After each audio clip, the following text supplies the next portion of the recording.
चलिए देखिए, capital budgeting में जो लास्ट क्वेश्चन देखा था उसमें इंटरनल रेट ऑफ रिटर्न का आंसर देना बाकी था। क्वेश्चन 3 था internal rate of return. Year 1 2 3 4 5 थे और हम already cash flow after tax find कर चुके, है ना। हमें जो फ्लो चाहिए, जो कैश का फ्लो चाहिए, वो टैक्स के बाद वाला और डिप्रीशिएशन से पहले वाला चाहिए। तो ये हम ढूंढ चुके थे, है ना। तो कितना आ रहा था सब में? 30,000, 30, 30, 30, 30 इस तरीके से आ रहा था। ठीक है, हम अभी बच्चों ढूंढ रहे हैं इंटरनल रेट ऑफ रिटर्न। क्या ढूंढ रहे हैं? IRR। कोई पूछे कि IRR का मतलब क्या होता है, तो IRR एक वो रेट ऑफ रिटर्न है जहां पे, है ना, net present value of cash inflow is equal to present value of cash outflow हो जाता है, जहां पे नेट प्रेजेंट वैल्यू जीरो हो जाता है। यानी पीवीसीआई में से पीवीसीओ माइनस करो तो जीरो हो जाए, तो उस रेट ऑफ रिटर्न पे जहां पे दोनों सेम हो जाए उसे हम बोलते हैं इंटरनल रेट ऑफ रिटर्न। इसके लिए हमको कैश फ्लो चाहिए होगा टैक्स के बाद वाला और डेप्रीशिएशन से पहले वाला।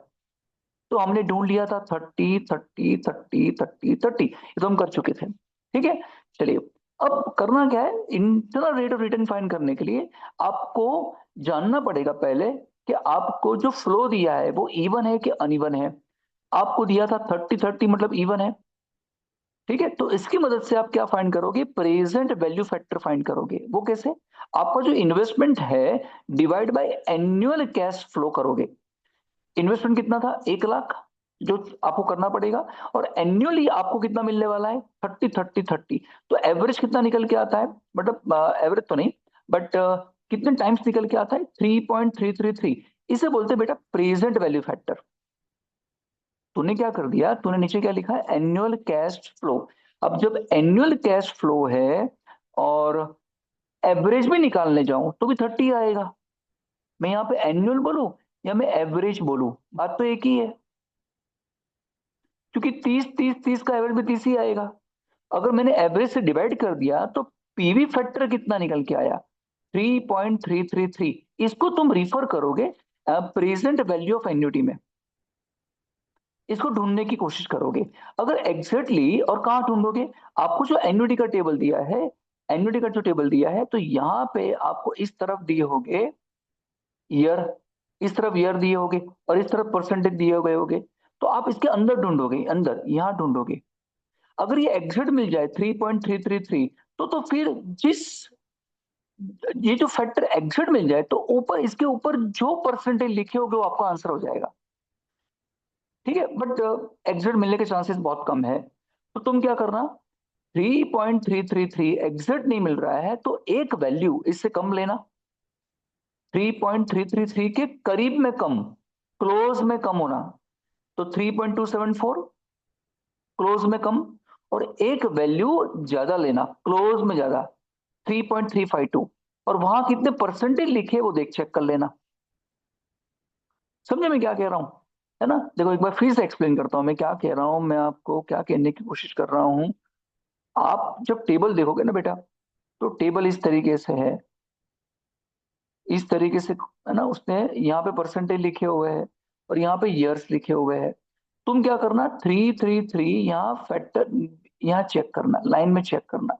अगर ये एग्जैक्ट आ जाए ना 333, तो उसके ऊपर जो होगा ना वो आपका परसेंटेज का आंसर आ गया, रेट ऑफ रिटर्न आ गया। लेकिन अगर ये एग्जैक्ट नहीं आता है तो एक इससे कम लेना, एक इससे ज्यादा लेना। एक अगर इससे कम ज्यादा, तो अगर कम या ज्यादा लो तो ये जो वैल्यू है उसके उसके ऊपर तुम परसेंटेज फाइंड कर लेना।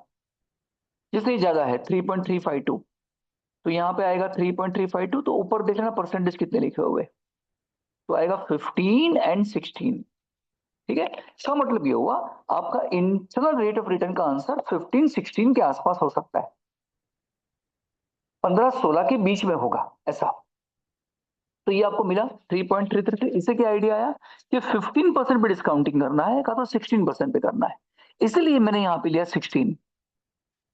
ठीक है, अब 16% ले लिया। अब मैं देख रहा हूँ उसको मैं प्रेजेंट वैल्यू में फाइंड कर रहा हूँ, है ना। प्रेजेंट वैल्यू टेबल में फाइंड कर रहा हूँ 16% पे। फर्स्ट ईयर में प्रेजेंट वैल्यू में कितनी वैल्यू आ रही है? 0.862। 16% पे सेकंड ईयर में present value of a single sum कितना आ रहा है? 0.1743, उस तरह से 641,552। ठीक है, फिर मैं इसका क्या कर दूंगा मल्टीप्लिकेशन, ये वैल्यू आ जाएगी। ठीक है, अब ये जो वैल्यू निकल के आई 98220, याद रखना ये जो 98220 है वो 1 लाख से, आपका इन्वेस्टमेंट कितना 1 लाख था ना, तो ये जो वैल्यू है 98220 वो 1 लाख से करीब में कम होनी चाहिए और करीब में ज्यादा होनी चाहिए। 1 लाख से करीब में कम और करीब में ज्यादा। तो ये जो 98220 है वो 1 लाख से कम है और करीब में कम है, क्लोज में कम। अगर यहाँ पे 1 लाख लिखा हुआ है नंबर लाइन पे, तो यहाँ पे क्लोज में कम होना चाहिए और यहाँ पे क्लोज पे ज्यादा होना चाहिए। ये जो ये रहा, समझ रहे हो ना? 98220 तब भी वैलिड होगा, तब भी हम डाल सकते हैं फॉर्मूला के अंदर, जब ये 98220 वो 1 लाख के करीब में क्लोज में कम होना चाहिए।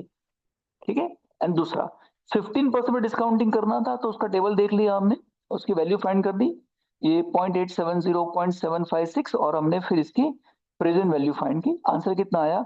1000590। ये भी वैल्यू 1 लाख के क्लोज में ज्यादा होनी चाहिए, एक वैल्यू क्लोज में कम, एक वैल्यू क्लोज में ज्यादा। और फिर ये जो वैल्यू है तुम्हें यहां डाल देनी है फॉर्मूला के अंदर।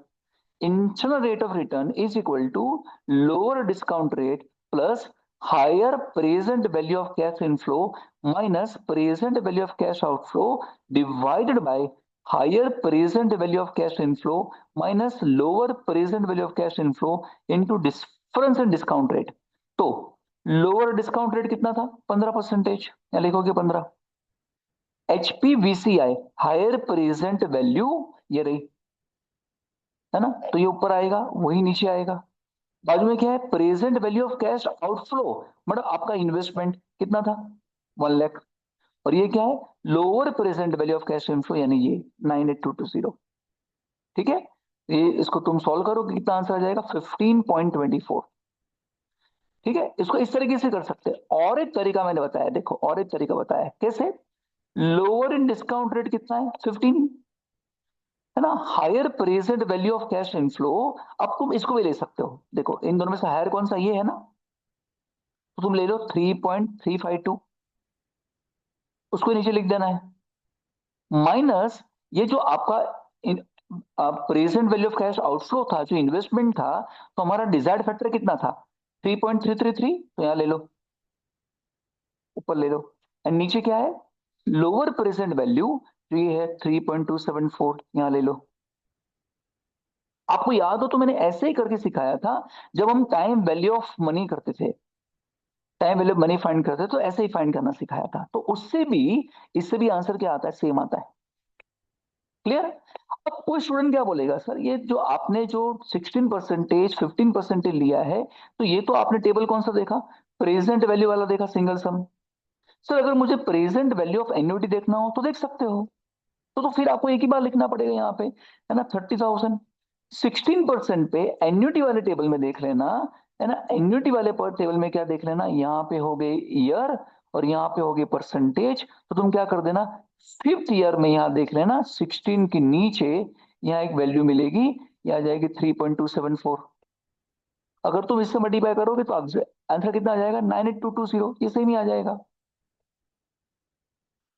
और उस तरह से 15% में एक ही बार देखना हो तो एन्युटी वाले टेबल में देख सकते हो, 3.353, मल्टीप्लाई कर देना 30,000 इंटू दिस, तो ये आ जाएगा। ठीक है, तो ये सेम ही तो आ रहा है, देखो ये सेम ही तो है ना। एक्चुअली एन्युटी वाले टेबल में और सिंगल सम में कोई फर्क ही नहीं है। एन्युटी वाले टेबल में इन सब का हमने क्या कर दिया होता है? टोटल किया होता है। इन सब का बेटा, इन सब का जो टोटल होता है ना, ये टोटल, इन सब का टोटल ये है और कुछ नहीं है। इन सब का जो टोटल होता है बेटा, ये है और कुछ नहीं है। समझे मैं क्या कह रहा हूं?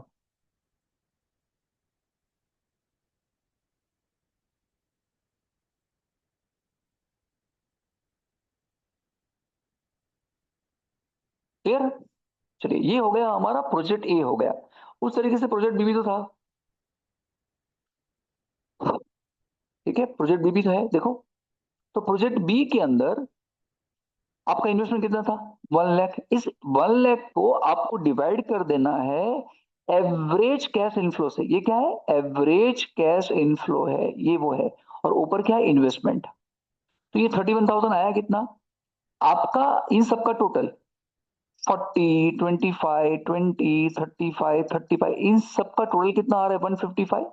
तो पूरे 5 साल में 1, 2, 3, 4, 5, 5 साल में, 5 ईयर्स में इतना कमाने वाले हो 5 साल में। तो एवरेज कितना आ जाएगा, इतना आ जाएगा। तो मैंने एवरेज से डिवाइड किया था। और पीछे वाले में हमने क्या किया था, एनुअल कैश फ्लो से डिवाइड किया था। पीछे वाले में अगर मैं इसका मैं एवरेज भी निकालता तो 30 रहता। तो यहां मैंने डिवाइड किया था एनुअल से, और यहां डिवाइड कर रहा हूं मैं कैसे, एवरेज से। तो कितना फैक्टर आया, ये फैक्टर 3.225। अगर ये एग्जैक्ट मिल जाए तो जो परसेंटेज होगी वो आपका आंसर, लेकिन ना मिले तो एक वैल्यू इससे ज्यादा और एक इससे कम फाइंड कर लेना। अगर ज्यादा फाइंड किए तो उसके परसेंटेज देख लेना ऊपर कितने लिखे हुए हैं और कम में लिख देना। इसका मतलब क्या, आपका जो आंसर है वो 16-17 के आसपास हो सकता है। इसलिए कैश फ्लो के कॉलम के बाद मैंने पहले क्या ले लिया, 17 लिया। इससे ये आइडिया आता है कि 17 लगाना है कि 16 लगाना है। 17, 17 में मैंने present value of single sum का मैंने सब वैल्यू ले ली, मल्टीप्लाई कर दिया इसको इससे, ये वैल्यू आ गई। ठीक है, फिर 16% पे फाइंड किया, present value of single sum में हमने वैल्यू फाइंड की और ये फाइंड कर दिया।